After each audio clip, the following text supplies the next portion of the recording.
My sister stole my fiancé, then mailed me a wedding invite with a note. Come see what real love looks like. They thought I'd show up crying. I did show up, but in white. When the priest asked, "Does anyone object?" I said, "I do," then handed him a box. My sister's face went pale when she saw what was inside. I still remember the feeling of cold dread when I realized my entire life was about to shatter. Imagine finding your fiancé in bed with your own younger sister, just 3 months before your wedding day. But the real gut punch? Receiving an invitation to their wedding, with a chilling note inside that read, "Come see what true love looks like." Most people would have crumbled, skipped town, or shown up in tears. Not me. I showed up in the most stunning white dress I owned, with a secret that was about to blow up their perfect day and reshape our lives forever. And honestly, the look on my sister's face when she realized she'd just lost $8 million? Absolutely priceless. But I'm getting a little ahead of myself. The whispers started the moment I walked through the heavy oak doors of St. Catherine's Cathedral. 200 heads turned in unison, a wave of disbelief rippling through the pews. I could hear the gasps, feel the shock radiating from every corner of that sacred space. Is that the ex? I heard someone hiss. Why is she wearing white? The audacity. I just kept my chin high, my steps measured and deliberate on the burgundy carpet. My Versace dress, yes, the one I'd originally bought for my own wedding, hugged my curves perfectly. The morning light streaming through the stained glass windows caught the subtle pearl beating, making me shimmer with each step. There they stood at the altar. Sophia, my baby sister, draped in ivory silk and lace, her blonde hair crowned with white roses. And Marcus beside her in his charcoal tuxedo, the exact same one he'd picked out with me last year. His face drained of color when our eyes met. The wedding coordinator, Mrs. Patterson, scrambled toward me, her face flushed with panic. "Miss Anderson, we weren't expecting. My invitation says 2 o'clock, I said calmly, holding up the pearl cardstock. I'm right on time. I slid into a pew 3 rows from the back, crossing my legs elegantly. My mother twisted around from the front row, her mouth opening and closing like a goldfish. Dad's jaw clenched so tight I could see the muscle twitching from 20 feet away. But it was Sophia's reaction that truly fed my resolve. She grabbed Marcus's arm, her perfectly painted lips moving rapidly. Even from where I sat, I could read the fury in her body language. Good. Let her wonder. Let her worry. The organ music swelled, attempting to restore order to the chaos I'd created simply by showing up. Father Michael cleared his throat, adjusting his glasses as he glanced between the bride and me. The tension in that cathedral was so thick, you could cut it with a knife. What none of them knew, not Sophia, not Marcus, not even my parents, was that I held all the cards. The small wooden box in my purse wasn't just any box. It contained 6 months of patience, decades of planning, and the kind of justice that comes wrapped in legal documents. The ceremony was about to begin, and I was exactly where I needed to be. 2 weeks earlier, I'd been sorting through mail in my downtown apartment when I saw it. That envelope with Sophia's handwriting. My hands had trembled as I opened it, already knowing what I'd find inside. The invitation was printed on pearl cardstock, the exact same design I'd chosen for our wedding. The same font, the same wording. She'd even used the same calligrapher. But it was the handwritten note tucked inside that made my blood run cold. Dearest Fiona, I know this might be difficult, but family should celebrate family. Come see what true love looks like. We'd hate for you to miss it. Love always, Sophia and Marcus. I'd stood there in my kitchen, reading those words over and over, the sheer cruelty of it, the calculated malice. She wasn't just taking my fiancé, she was rubbing my face in it, using my own wedding plans as the weapon.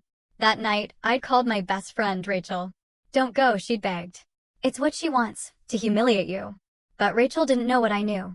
She didn't know about the meeting I'd had with James Mitchell, my grandmother's lawyer, just 1 week before. She didn't know about the documents sitting in his office safe, waiting for the perfect moment. I'm going, I told her. And I'm going to give them a wedding they'll never forget. I'd spent the next 2 weeks in perfect preparation. Not for revenge. No, that was too simple, too emotional. This was about justice, about truth, about finally, after 28 years of being the good daughter, the quiet one, the one who never made waves, standing up and claiming what was rightfully mine. I'd even called Marcus once. He'd answered on the 3rd ring, his voice guilty and defensive. Fiona, I can explain. Save it for someone who cares, I'd said. I just wanted to make sure you're happy with your choice. What? $8 million happy, Marcus? Hope she's worth it. I'd hung up before he could respond. Let him wonder what I meant. Let him lose sleep trying to figure it out. Men like Marcus always thought they were the smartest person in the room. He was about to learn differently. The invitation still sat on my coffee table the morning of the wedding, that cruel note visible beneath it. But I wasn't the same woman who'd received it. I was someone stronger, someone who'd finally learned that being nice and being weak weren't the same thing. Growing up, being the older sister should have meant something. In most families, it did. But in the Anderson household, I was the rough draft, and Sophia was the masterpiece. It started when we were kids. While Sophia got a white BMW with a red bow for her 16th birthday, I got a lecture about responsibility and a bus pass. You need to learn the value of hard work, Dad had said, while Sophia posted Instagram photos from the driver's seat. At every family gathering, the comparisons were constant. Sophia is so outgoing. Sophia lights up the room. Why can't you be more like your sister, Fiona? I was the straight-A student who got into MIT for architecture. Sophia barely graduated from state school with a communications degree. Guess whose graduation party was bigger? You're too serious, Mom would say, frowning at my sketches and blueprints. Men don't like women who are too smart. Meanwhile, Sophia floated through life on charm and cheekbones, taking whatever she wanted. My prom date. My spot on the varsity tennis team. She didn't even play tennis until she saw me win districts. My internship at Preston Architecture until she convinced them she'd be better at client relations. But there was one person who saw through it all. Grandma Eleanor. You have something Sophia will never have, she told me once, her weathered hands covering mine. Substance, patience, the ability to build something real. I thought she meant my architecture career. Now, sitting in this cathedral, I understood she'd meant so much more. The pattern with Sophia was always the same. She'd see something that made me happy, decide she deserved it more, and take it. Our parents enabled it every time. Sophia's just spirited, they'd say. You're the mature one, Fiona. Be the bigger person. I'd been the bigger person for 32 years. I'd smiled through the pain, swallowed my anger, accepted the unfairness. Even when she'd started flirting with Marcus at my own engagement party, I'd told myself I was imagining things. You're paranoid, Marcus had said when I'd brought it up. She's your sister. She's just being friendly. 3 months later, I'd found them in our bed, in the apartment I paid for, on the sheets we'd received as an engagement gift. And still, our parents had found a way to make it my fault. You work too much. You should have paid more attention to him. But today, the rough draft was about to become the final edition. Sophia's betrayals had a pattern, like a signature on a crime scene. She always wanted what was mine. But Marcus? He was her masterpiece of cruelty. It started in high school with Jake Morrison, my first real boyfriend. We dated for 6 months. The night of homecoming, I found them making out in his car. He kissed me, she'd cried to our parents. I tried to stop him. Jake was banned from our house, and I was told to stop being so dramatic. Then came the Peyton Scholarship. I'd worked 3 years for it, volunteering, maintaining a 4.0 GPA, building houses with Habitat for Humanity. The day before final interviews, my portfolio mysteriously disappeared. Sophia found it later, water-damaged and ruined. She went to the interview instead, claiming she'd always been interested in humanitarian work. She got the scholarship. She never used it for anything humanitarian, but those were just warm-ups compared to Marcus. We'd met at an architecture conference. He was charming, ambitious, everything I thought I wanted. For 2 years, we built a life together. We had plans, a firm of our own, a house in the suburbs, maybe kids someday. Sophia had been living in Miami then, working as an influencer. She came home for Thanksgiving last year, saw my ring, saw my happiness, and something shifted in her eyes. I should have known then. By Christmas, she was texting him constantly. Work stuff, she'd say. She didn't work in architecture. By Valentine's Day, she was showing up at our dinner dates. What a coincidence. By April, I was finding her earring in our bedroom. Marcus said I was crazy, that it must have fallen out when she'd helped us move furniture. 3 weeks later, I came home early from a business trip. The sound that escaped me when I saw them wasn't quite human. But what hurt more than the betrayal were Marcus's first words. She's everything you're not. Spontaneous, fun, exciting. All the things that meant not boring like Fiona. They moved in together the next week. Our parents threw them a housewarming party. I wasn't invited, but Mom made sure to tell me how happy they looked. But here's what Sophia never understood about taking everything from me. She never bothered to look closely at what she was stealing. She saw the surface, the handsome fiancé, the ring, the wedding plans. She didn't see the debt, the lies, the credit cards Marcus had opened in my name. She definitely didn't see what Grandma had seen, or what was waiting in that wooden box. The numbers haunted me at night. $50,000. That's what I'd already spent on our wedding, deposits I couldn't get back. The dress, the venue, the catering for 200 guests who would now be watching my sister marry my fiancé. But the financial hit was just the beginning. The morning after I'd caught them, I'd walked into Brennan and Associates, where I'd worked for 7 years, to find everyone staring. Someone had seen Marcus leaving our apartment building with a suitcase. Someone else had seen Sophia's Instagram story from my bedroom. By lunch, I was the office scandal. Maybe you should take some time off, my boss Richard had suggested, just until things calmed down. That time off cost me the Waterfront Plaza project, a $40 million development I'd been leading for 2 years. They gave it to Bradley, who'd been there 6 months. We need someone without distractions, Richard had explained. The promotion I'd been promised? Gone. The bonus I'd been counting on to pay off my student loans? Evaporated. My professional reputation in tatters. Meanwhile, our family's architecture firm, Anderson and Associates, the company Grandma Eleanor had built from nothing, was hemorrhaging money. Bad investments my father had made. Contracts that fell through. We were 3 months from bankruptcy, though my parents kept pretending everything was fine. We need Sophia's wedding to be perfect, Mom had said just last week. The Thompsons are coming, and they might invest. The Thompsons, Marcus's wealthy parents, who had no idea their son was drowning in gambling debt. Dad had actually called me about it. You should come to the wedding, Fiona, for the family business. She stole my fiancé. You need to stop being so selfish. This is bigger than your feelings. I'd hung up on him. Then I'd called my accountant and learned exactly how bad things were. If the company went under, I'd lose everything, my inheritance, my portfolio, my entire future. That's when I'd really started paying attention to the documents James Mitchell had been trying to show me. That's when I'd learned what Grandma Eleanor had really left behind. Your grandmother was a very smart woman, James had said, sliding the papers across his desk. She knew exactly what she was doing. The company was worth $8 million if you knew where to look. And Grandma had made sure I would be the one looking. Dad actually said I should have tried harder to keep Marcus happy, as if his happiness was my responsibility, as if I was the one who'd failed. The social media massacre started within hours. Sophia had posted their engagement photo on every platform, that perfect sunset shot on the beach, her hand strategically placed to show off my grandmother's ring, the one Marcus had proposed to me with. The caption read, "When you know, you know. Sometimes love finds you in unexpected places. Can't wait to marry my best friend. Hashtag our true love, hashtag soulmates, hashtag blessed bride." 500 likes in the first hour. Comments from our mutual friends, my friends, congratulating her. You two are perfect together. Love wins. So happy for you both. Not one person asked about me. At work, I became invisible in a different way. Conversations stopped when I walked by. Lunch invitations dried up. The annual gala I'd organized for 5 years? They asked Jennifer to take over. "We just think you need less on your plate right now," Richard had said. My college roommate Ashley unfriended me after Sophia told everyone I'd been emotionally abusive to Marcus. My book club disbanded rather than pick sides. Even my yoga instructor suggested I might be bringing negative energy to class. The worst part was the pity. The few people who still talked to me looked at me like I was broken. "How are you holding up?" they'd ask, voices dripping with fake concern, hungry for drama to share at happy hour.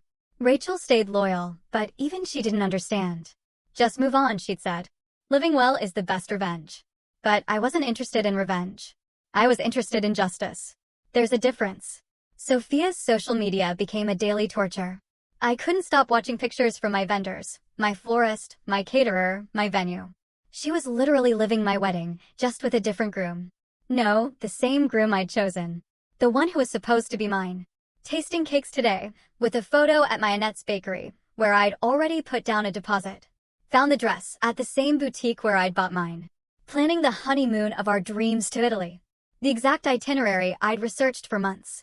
Each post was a knife twisted with precision. She knew I'd see them. She was counting on it. But while she was posting pictures, I was having different conversations, with lawyers, with accountants, with people who'd worked with Grandma Eleanor for decades. "Your sister has no idea, does she?" James Mitchell had asked during our third meeting. "No," I'd replied, finally allowing myself a small smile. She's too busy planning her perfect wedding. If you've ever been betrayed by someone you trusted, you know this pain. But here's where the story takes an unexpected turn. 3 days before the wedding, Sophia called. I recognized her ringtone, Material Girl, because of course it was, and almost didn't answer. But something made me pick up. You're not actually coming, right? Her voice was sugar-sweet poison. Wouldn't miss it for the world. Silence. Then, Fiona, don't embarrass yourself. I'm not the one who should be embarrassed. Look, I know you're hurt. Hurt? I laughed, and even I was surprised by how calm I sounded. I'm not hurt, Sophie. I'm grateful. Grateful. You did me a favor. Marcus is all yours. Another pause. I could practically hear her trying to figure out my angle. Just don't wear white or anything psycho. Wouldn't dream of it, I lied smoothly. She hung up first. 5 minutes later, Marcus texted, "Can we talk?" Then, "I'm sorry about how things happened." Then, "You deserve to know the truth." Then, "It's about the money." That last one made me pause.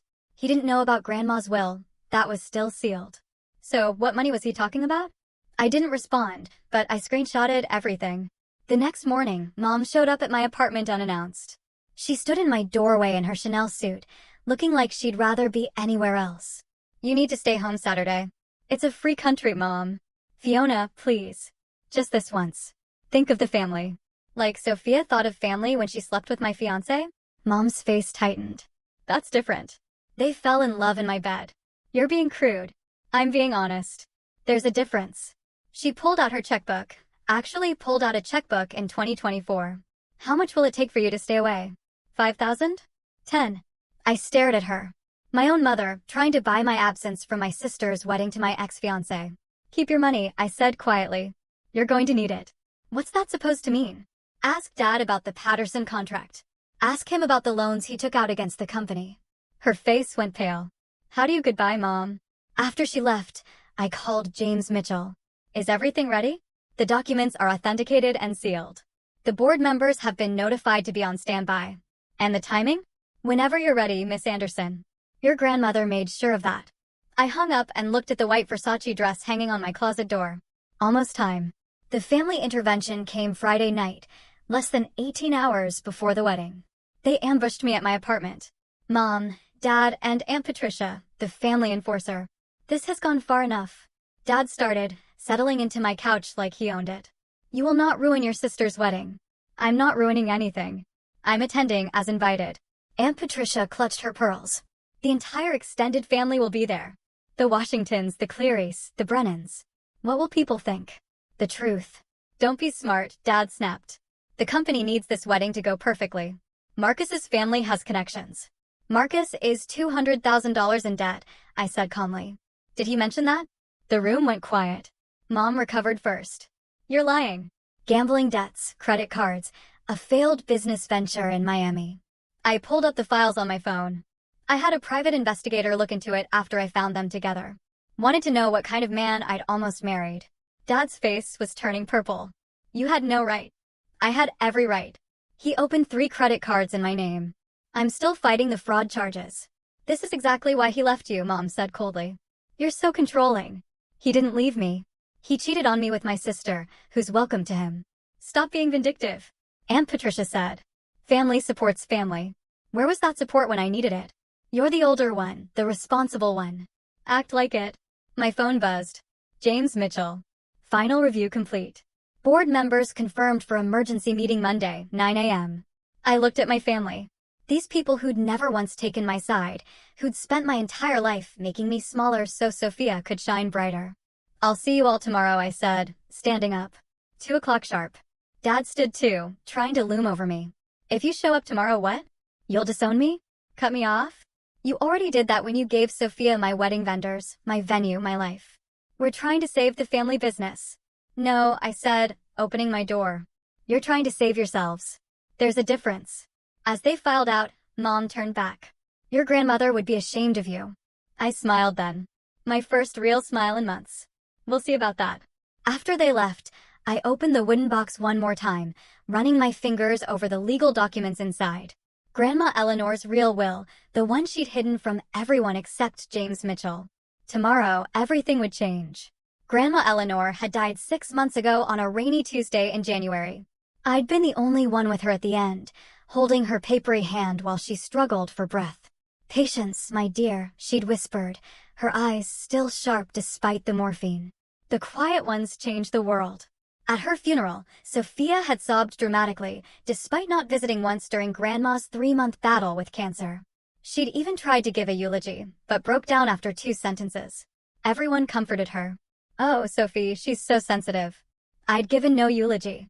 I'd sat in the back, dry-eyed, remembering the real Eleanor Anderson, the woman who'd built an architecture firm from nothing in 1978, when women weren't supposed to run businesses. 2 weeks after the funeral, James Mitchell had called. "Your grandmother left specific instructions. The will reading is postponed for 6 months. Why? She said you'd understand when the time was right." I hadn't understood then, but as spring turned to summer and my life fell apart piece by piece, I started getting calls from James, from Grandma's old business partners, from people I'd never heard of who knew things about our family's company that even Dad didn't know. "Your grandmother was concerned," James had said during our first real meeting, "about your father's management, about your sister's influence, but mostly about you. About me.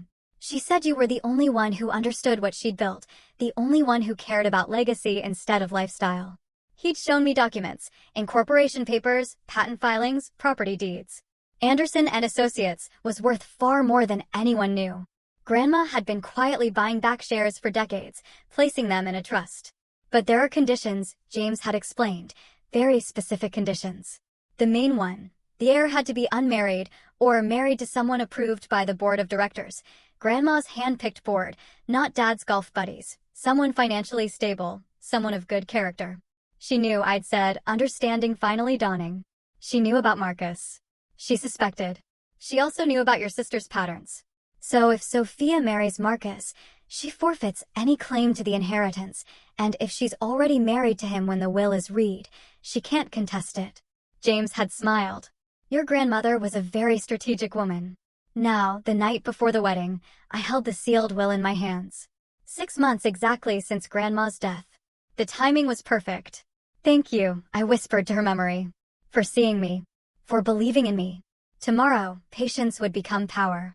The full scope of Grandma's plan was breathtaking. Anderson and Associates wasn't just a small family firm. It was the tip of an $8 million iceberg. Over 40 years, Grandma had quietly acquired patents, properties, and partnerships, keeping them in separate entities that only she controlled. The office building on 5th Street, owned by a trust. The revolutionary design software the firm used, she held the patent. The contracts with 3 Fortune 500 companies, personal relationships she'd maintained outside the official business. "Your father never bothered to look," James had explained, spreading the documents across his conference table. He assumed he knew everything about the company because his name was on the door. But the conditions for inheritance were ironclad. The heir must be of Anderson blood, unmarried or married to someone of demonstrable financial stability, approved by the board of directors within 30 days of the will's reading, and of sound moral character as determined by specific criteria. That last one was Grandma's masterstroke. She defined moral character in legal terms: no criminal record, no outstanding debts over $50,000, no history of marital infidelity with an engaged or married person. She really thought of everything, I'd marveled. "She had 6 months after your engagement to refine the language," James had said. "She was concerned about Marcus from the start, but she never said anything. She believed in letting people reveal themselves." The board of directors was equally strategic. 5 people Grandma had worked with for decades, all with unshakable integrity. They'd been waiting, silent partners in her plan. "What happens if no one meets the conditions?" I'd asked. "The entire estate goes to the International Women's Architecture Foundation. And if Sophia contests? She can try. But marrying a man with over $200,000 in gambling debts who committed credit fraud against her own sister." James had shaken his head. "No judge would override your grandmother's wishes for that." The wedding invitation on my coffee table seemed to mock me. "Come see what true love looks like." True love. Sophia thought she'd won because she'd taken Marcus. She had no idea she'd actually lost everything the moment she said, "I do." The wooden box sat beside the invitation, containing not just the will, but also Marcus's credit reports, the fraud documentation, and 3 years of Grandma's personal letters expressing her concerns about Sophia's character. Tomorrow, at exactly the right moment, the truth would set everyone free, whether they wanted to be free or not. The wedding reception was in full swing when I arrived. Cocktail hour before the ceremony. Sophia's idea of sophistication. I could hear the laughter floating from the garden where guests mingled with champagne and judgment. The seating chart by the entrance told me everything I needed to know about my place in this circus. Table 19. The last table in the corner by the kitchen doors. I was seated with the catering staff's families and +1s who'd been added last minute. Fiona, Brittany, one of Sophia's bridesmaids, appeared with a gaggle of others. They all wore matching blush pink dresses and identical smirks. We didn't think you'd actually come. Wouldn't miss it, I said smoothly, signing the guest book with a steady hand. They giggled behind manicured hands, already texting furiously. Within minutes, the whispers spread through the garden like wildfire. I made my way outside where 200 guests pretended not to stare. The garden was decorated exactly as I'd planned for my wedding. White roses, string lights, even the same string quartet playing Pachelbel's canon. Then I saw him. Richard Brennan, CEO of Brennan Industries, our biggest potential client. He was chatting with Marcus's parents, who were putting on their best show of wealth despite their son's debts. Fiona. Richard nodded, clearly uncomfortable. I didn't expect to see you here. Family is family, I replied, accepting a champagne flute from a passing waiter. Across the garden, I spotted another surprise, 3 members of Grandma's board. They weren't supposed to be here, but each caught my eye and nodded slightly. James Mitchell had been busy. The wedding coordinator announced it was time to take seats for the ceremony. As I walked past the head table, I heard Sophia's voice from the bridal suite window above. Is she really here? In white. God, she's so pathetic. Marcus's response was muffled, but I caught the words inheritance and mistake. I settled into my chair at table 19, surrounded by strangers who had no idea who I was. Perfect. I wanted to be invisible until the moment I wasn't. The string quartet shifted to the processional music. Guests turned toward the aisle, phones raised to capture the perfect moment. The bridesmaids began their walk, each one shooting me a look of pity or disgust as they passed. Then came Marcus, taking his place at the altar with barely a glance in my direction. His best man whispered something that made him laugh nervously. The music swelled. Everyone stood, and there was Sophia, radiant. In white, walking toward her destiny. She had no idea how right she was about true love being revealed today. The ceremony proceeded like a beautifully orchestrated insult. Father Michael spoke about love, commitment, and honesty, while Marcus shifted nervously and Sophia beamed with triumph. Then came the personal vows. Of course, Sophia had insisted on personal vows. She went first, her voice carrying across the garden with practiced emotion. Marcus, you came into my life when I least expected it. You showed me what true love really looks like. Some people, she paused, glancing directly at me, go through life thinking they know what love is. But real love, true love, can't be forced. It can't be scheduled or planned. It just happens. And when it does, nothing and no one can stand in its way. The crowd murmured appreciatively. Several people turned to look at me, waiting for a reaction. I kept my face perfectly neutral, my hands folded calmly in my lap. Marcus's vows were shorter. Vague.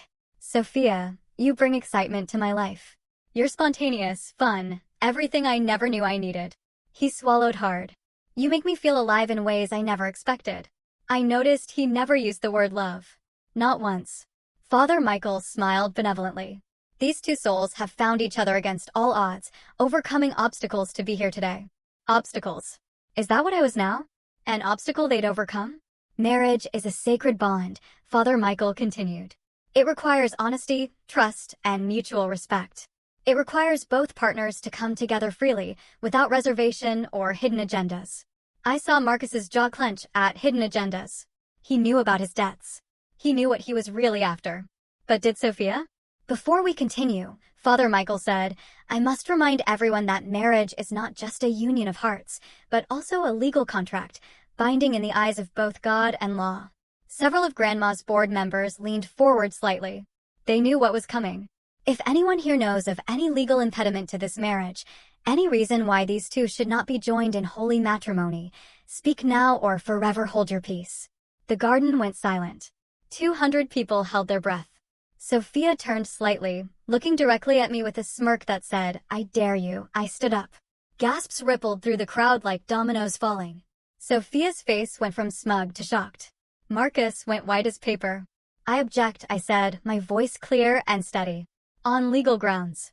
Father Michael blinked in surprise. "Legal grounds?" I walked forward, pulling the wooden box from my purse. "I have documents that materially affect this union." The silence was deafening. This was the moment everything changed. "I object on legal grounds." My voice carried across the garden with a clarity that surprised even me. 200 faces turned in unison, a sea of shock and disbelief. Someone's champagne glass hit the ground with a sharp crack. Father Michael looked like he'd never actually had anyone object before. "Miss Anderson, this is highly irregular." "I have documentation that materially affects this union," I said, walking down the aisle with measured steps. My white Versace dress caught the afternoon light, and I heard someone whisper, "She wore white to her sister's wedding." Yes, I did. "Fiona, sit down." My mother's voice cracked like a whip from the front row. I ignored her, reaching the altar where Sophia stood frozen, her bouquet trembling in her hands. Marcus looked like he might bolt at any second. "These are legal documents," I said, handing the wooden box to Father Michael, authenticated and notarized, concerning the estate of Eleanor Anderson and the conditions affecting any marriage within the Anderson family. Father Michael hesitated. "I don't think read them." James Mitchell stood up from his seat in the fifth row. "I'm James Mitchell, attorney for the Anderson estate. Those documents are legally binding and time-sensitive." Sophia finally found her voice. "This is ridiculous." "You can't just—" "Actually, I can." I turned to face the crowd, my voice carrying clearly. 6 months ago, our grandmother, Eleanor Anderson, passed away. What most of you don't know is that she left behind a very specific will with very specific conditions. "You're lying," Sophia hissed. "The will was read. I was there." "That was the preliminary will," James Mitchell said, walking forward. "The full estate documentation was sealed for 6 months, as per Mrs. Anderson's explicit instructions. Today marks exactly 6 months since her passing." Father Michael opened the box with shaking hands, pulling out the thick legal documents. His eyes widened as he read. This says the entire Anderson estate, valued at $8 million, is left to Fiona Anderson, conditional upon her marital status. Gasps rippled through the crowd. I saw Richard Brennan lean forward, suddenly very interested. "It states that the heir must be either unmarried or married to someone of demonstrable financial stability approved by the board of directors," Father Michael continued, his voice growing stronger. "It also states that any Anderson family member who marries someone with outstanding debts exceeding $50,000 or a history of financial fraud forfeits all claims to the estate." Marcus swayed on his feet. Sophia grabbed his arm, her nails digging into his sleeve. "Furthermore," Father Michael read, "any family member who engages in marital infidelity with an engaged person is permanently excluded from inheritance." The silence was absolute. You could have heard a pin drop in that garden. "How much debt do you have, Marcus?" I asked conversationally. "Last count was over 200,000, wasn't it? Plus the credit cards you opened in my name." The crowd erupted. Father Michael's voice echoed across the stunned garden as he continued, reading from the will, each word falling like a hammer blow. "The entire Anderson estate, including Anderson and Associates architecture firm, all associated patents, properties, and partnerships valued at $8 million, is hereby bequeathed to Fiona Marie Anderson." Sophia's face had gone from red to white to an alarming shade of gray. "That's impossible. The company is Dad's. The company is built on Grandma's patents," I said calmly. "Her properties, her partnerships. Dad's been managing it, but he never owned it. Grandma made sure of that." James Mitchell pulled out additional documents. Mrs. Eleanor Anderson retained 78% ownership through various trusts and holding companies. She was very specific about the conditions for inheritance. "This is fraud." Marcus finally found his voice. "You can't just, Mr. Thompson." James addressed him directly. "Are you aware that opening credit cards in another person's name is a federal crime? Miss Anderson has chosen not to press charges yet." The crowd was buzzing now. Phones coming out, people recording. This would be all over social media within hours. Father Michael cleared his throat. "There is more." It states here that any marriage performed under false pretenses, specifically regarding financial status or with the intent to defraud, can be challenged in court. We're not married yet. Sophia shrieked. This doesn't apply. Actually, one of the board members, Mrs. Chin, stood up.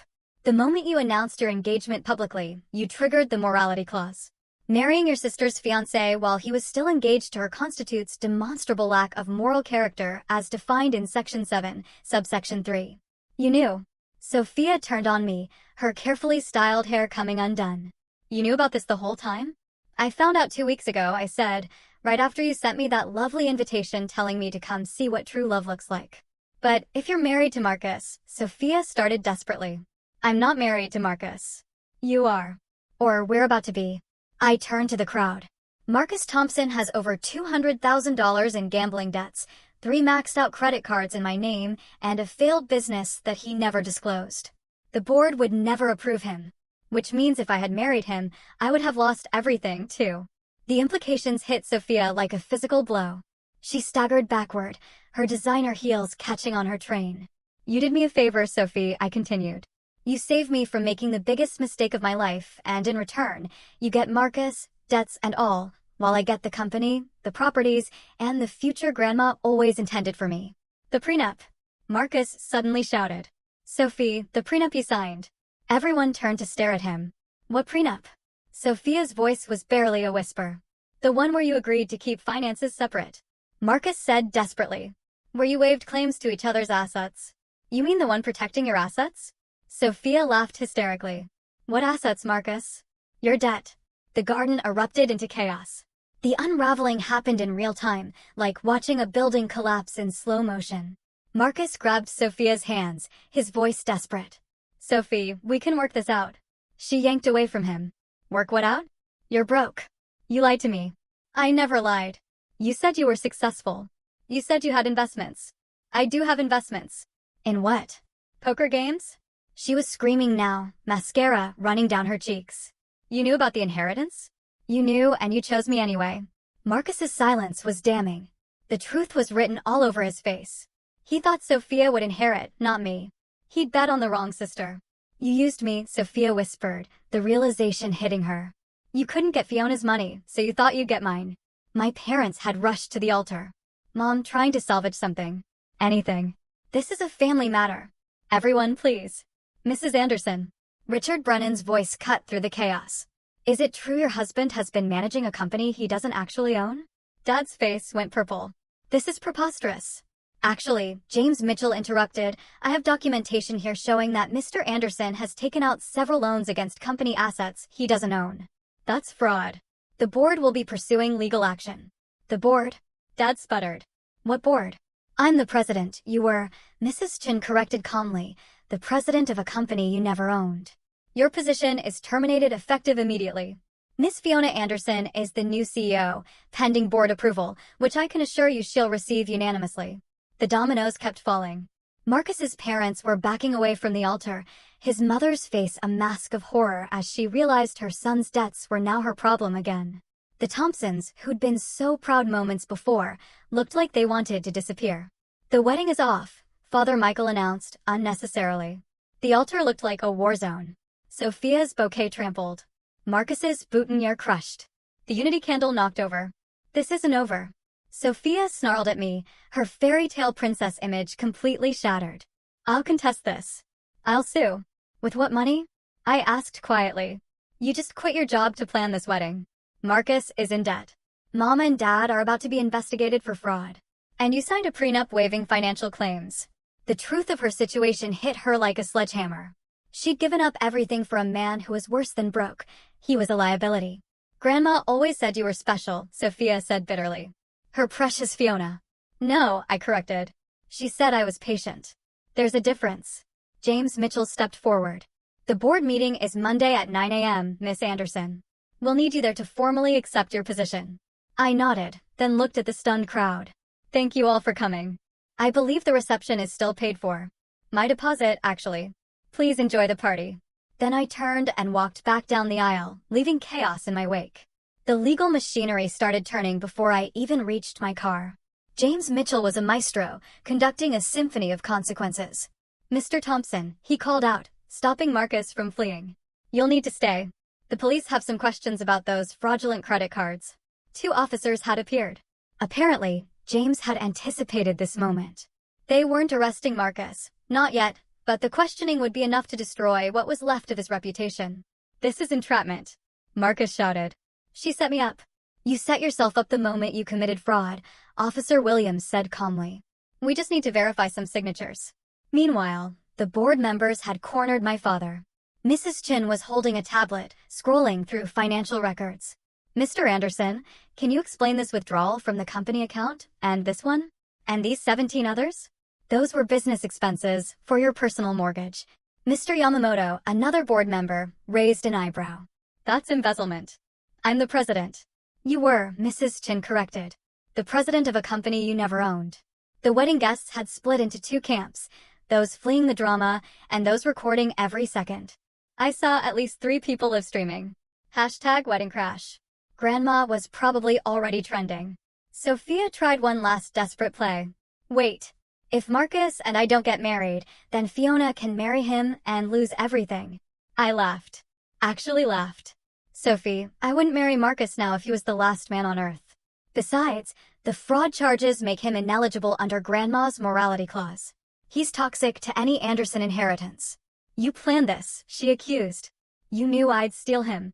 I suspected you'd try. You always want what's mine. But Marcus? Marcus was a surprise. I didn't know about his debts until after I caught you together. Funny how things work out. Richard Brennan approached me as I reached my car. Miss Anderson. Brennan Industries would like to discuss a partnership with Anderson and Associates. Under your leadership, of course. I'll have my office call you Monday, I said professionally, though inside I was screaming with joy. This was the contract Dad had been chasing for 2 years. Your grandmother would be proud, he said quietly.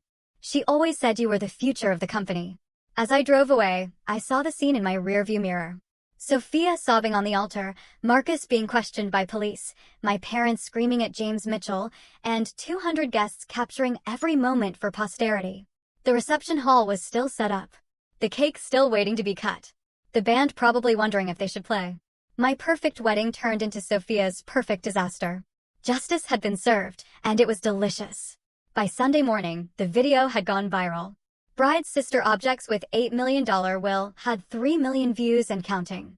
Someone had caught the entire thing, from my entrance in white to Sophia's complete meltdown. The comments were brutal, but mostly on my side. The sister got exactly what she deserved. Grandma playing 4D chess from beyond the grave. Imagine fumbling $8 million for a broke cheater. My phone hadn't stopped buzzing. Rachel called first.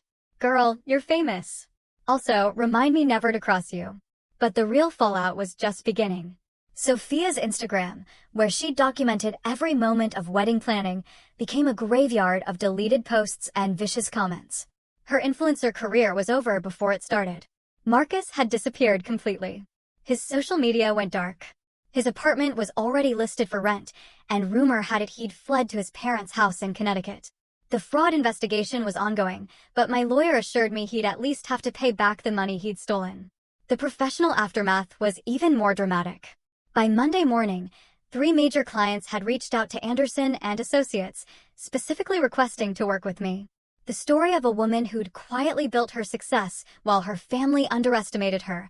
That was the kind of leadership they wanted. Your grandmother was a legend, one CEO told me. She built this company when women weren't supposed to run businesses. Looks like it's in good hands. The board meeting was a formality. Unanimous approval, just as James had predicted. I was officially CEO of Anderson and Associates, with full control of an $8 million empire I'd helped build, but never thought I'd run. Dad tried to show up at the office Monday afternoon. Security turned him away. I'd had his access revoked. The investigation into his embezzlement was moving forward. He'd probably avoid jail time, but his reputation was destroyed. Mom called 17 times before I finally answered. How could you do this to your family? I didn't do anything, Mom. I just stopped letting you do things to me. Your sister is destroyed. She'll survive. Maybe she'll even learn something. She had to move back home. Then maybe you can finally teach her about consequences. The call ended with Mom crying about how I'd ruined everything. But for the first time in my life, I didn't feel guilty. I hadn't ruined anything. I'd revealed the truth. Tuesday's headline in the business section: Anderson and Associates under new leadership. Stock soars. Wednesday's update: Marcus Thompson arrested for credit fraud. Thursday's twist: Sophia starts job at Starbucks. Friday's victory: Brennan Industries signs $40 million contract with Anderson and Associates. Grandma had been right. The quiet ones do change the world. We just do it with paperwork instead of noise. 2 weeks after the wedding disaster, my family attempted reconciliation. They showed up at my new office, the corner suite that used to be Dad's, looking like refugees from their former life. Dad had aged 10 years in 2 weeks. The investigation had frozen his personal assets. Mom's designer clothes looked wrinkled, her perfect hair unstyled. And Sophia, she looked hollow, like someone had scooped out her insides and left only the shell. "We need to talk," Dad started, but his usual commanding tone was gone. "About what? The embezzlement charges? The lawyers are handling that." "About the family," Mom said weakly. "We're still family, are we? Because family doesn't usually try to destroy each other." "You destroyed us," Sophia finally spoke, her voice raw. "You took everything." "I took what was mine. What Grandma left me. What you tried to steal. I didn't know about the will. But you knew Marcus was my fiancé. You knew the wedding vendors were mine. You knew the pain you were causing, and you enjoyed it." Silence. For the first time in our lives, Sophia had no comeback. "Grandma left me a letter," I said, pulling it from my desk drawer. "Want to hear what she wrote?" They stared as I read. "My dearest Fiona, if you're reading this, then my plan worked. I've watched your family diminish you for years. Watched them take your kindness for weakness. Your father is a fool who values appearance over substance. Your mother enables the worst in people. And Sophia is what happens when beauty comes without character. But you, my dear, you have both strength and kindness. The company was always meant to be yours. I just had to make sure you got it without them destroying you first. Be patient. Wait for them to reveal themselves, then rise." Mom was crying. Dad looked stunned. Sophia stared at the floor. "She saw us," Dad whispered. "All of us. She loved you anyway," I said. "But she didn't trust you. There's a difference." "What do we do now?" Mom asked. "You figure it out. Without my money, without my help, without using me as your emotional support system. For once in your lives, handle your own consequences." "You're really going to abandon us?" Sophia asked. "I'm going to do what you taught me," I replied. "I'm going to put myself first." They left quietly, defeated. But I wasn't celebrating their downfall. I was just done being responsible for it. That night, I found another letter from Grandma, one James had saved for after the confrontation. "Forgiveness will come in time, but boundaries come first. I'm proud of you." She'd known everything, planned everything. Even this. 6 months later, my life was unrecognizable in the best possible way. Anderson and Associates had landed 3 major international contracts. We'd hired 50 new employees, including some of the best architects in the country, who wanted to work for a firm that valued merit over nepotism. The company was thriving under my leadership, and everyone knew it. The fraud charges against Marcus had stuck.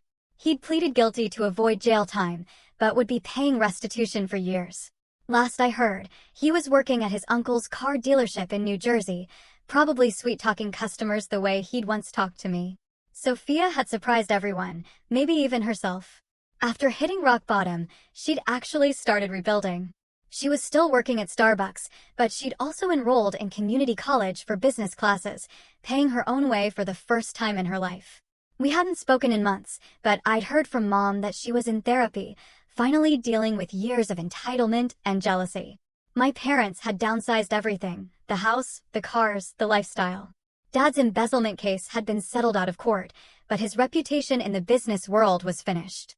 He'd taken a job as a junior consultant at a small firm. Mom had started working too, as a receptionist at a dental office. They were learning at 60 what it meant to earn rather than take. "They ask about you," Rachel told me over lunch. "Your mom comes into the salon sometimes. She always asks how you are. And I tell her you're thriving because you are." She was right. I'd started dating again, carefully, with boundaries firmly in place. His name was Daniel, a civil engineer who'd never heard of my family drama until our 3rd date. He listened to the whole story, then said, "Your grandmother sounds like she was brilliant, and so are you." He was kind, stable, debt-free, and completely his own person. The board would definitely approve. Not that I was thinking that far ahead. I'd learned not to rush into anything. The most unexpected development was the letter I'd received from Sophia last week. Fiona, I know you probably don't want to hear from me, but therapy requires me to make amends. Not for forgiveness, but for accountability. I was cruel to you. I took everything I could because I was jealous of everything you were. You were smart, talented, hardworking, everything I wasn't. Instead of trying to be better, I tried to make you smaller. Marcus was never about love. He was about winning, about proving I could take anything from you. I see now how pathetic that was. You gave me a gift at that wedding, though you didn't mean to. You showed me who I really was. It was ugly, but it was necessary. I'm working on being better. Not for you, not for the family, but for myself. I don't expect forgiveness. I just wanted you to know. Sophia. I'd read it 3 times, then filed it away. Maybe someday we'd talk. Maybe not. But for now, boundaries were more important than bridges. Grandma's portrait hung in my office now, watching over the empire she'd built, and I was expanding. Sometimes I talked to it, telling her about contracts won and challenges overcome. You taught me the most important lesson, I said to her picture. That being kind doesn't mean being weak. That patience isn't the same as passivity, and that sometimes the best revenge isn't revenge at all. It's just living your truth and letting others face theirs. The company was mine. The future was mine. And for the first time in my life, I was exactly where I belonged. That's my story of how I turned betrayal into triumph without raising my voice or throwing a punch. Just patience, preparation, and perfect timing.